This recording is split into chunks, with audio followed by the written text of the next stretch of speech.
वृषभ राशी जानेवारी 2026. वृषभ राशीच्या जातकांना जानेवारी हा महिना आर्थिक, आरोग्य व शैक्षणिक क्षेत्रात कसा असेल? चला तर मग जाणून घेऊ.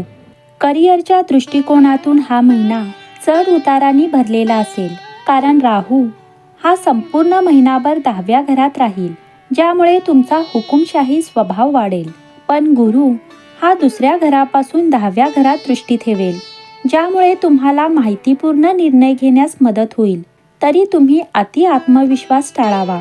सकारात्मक गोष्ट अशी आहे की तुम्ही इतरांसाठी कठीण वाटणारी कामे देखील सहज पूर्ण कराल, ज्यामुळे तुमची विश्वासार्हता वाढेल. तुमचे वरिष्ठ तुमच्या कामावर खुश असतील, परंतु तुम्ही त्यांच्याशी काळजीपूर्वक संवाद साधावा आणि त्यांचे विचार समजून घ्यावेत. 6व्या घराचा स्वामी शुक्र हा महिन्याच्या सुरुवातीला 8व्या घरात सूर्य, मंगळ आणि बुधासोबत असेल, ज्यामुळे तुमच्या कामात काही समस्या निर्माण होऊ शकतात. तथापि 13 तारखेपासून ते 9व्या घरात जातील, ज्यामुळे नवीन नोकरी मिळण्याची किंवा ट्रान्सफर होण्याची शक्यता आहे, जे तुमच्या बाजूने असेल. तुमचे नशीब उजळेल, ज्यामुळे तुम्हाला नशिबाचा फायदा होईल. रखडलेली कामे पूर्ण होण्यास सुरुवात होईल. तुमचे काही कारणास्तव अडकलेले प्रकल्प हे पुन्हा सुरू होतील, ज्यामुळे व्यवसायात यश मिळण्याची दाट शक्यता आहे. आरोग्याच्या दृष्टीने हा महिना पाहिला असता मिश्र परिणाम देणारा असेल, कारण मंगळ ग्रहाच्या प्रभावामुळे तुम्हाला कमकुवत आणि आळशी वाटू शकते. सकारात्मक ऊर्जा आणण्यासाठी तुम्हाला मानसिक आणि शारीरिक आरोग्यामध्ये संतुलन राखावे लागेल.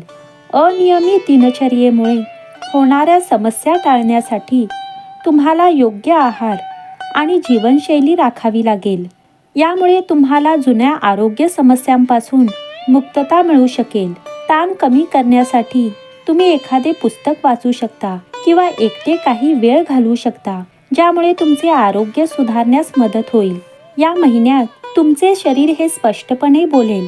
वृषभ राशीचे जातक हे अनेकदा जबाबदारीच्या नावाखाली अस्वस्थतेचा सामना करतो, परंतु या महिन्यात मर्यादा दुर्लक्षित करण्याची किंमत ही अधोरेखित होईल.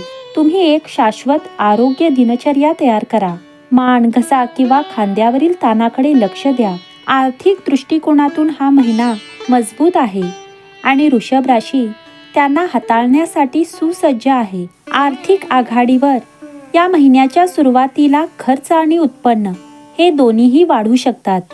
उत्पन्नांचे वेगवेगळे स्रोत निर्माण होऊ शकतात, परंतु सुरुवातीच्या महिन्यात दबाव निर्माण होऊ शकतो. मागील गुंतवणूक हे फायदेशीर ठरेल, तर प्रलंबित पैसे वसूल होतील. महिन्याच्या अखेरीस प्रवास आणि धार्मिक कार्यामुळे काही अनपेक्षित खर्च उद्भवू शकतात.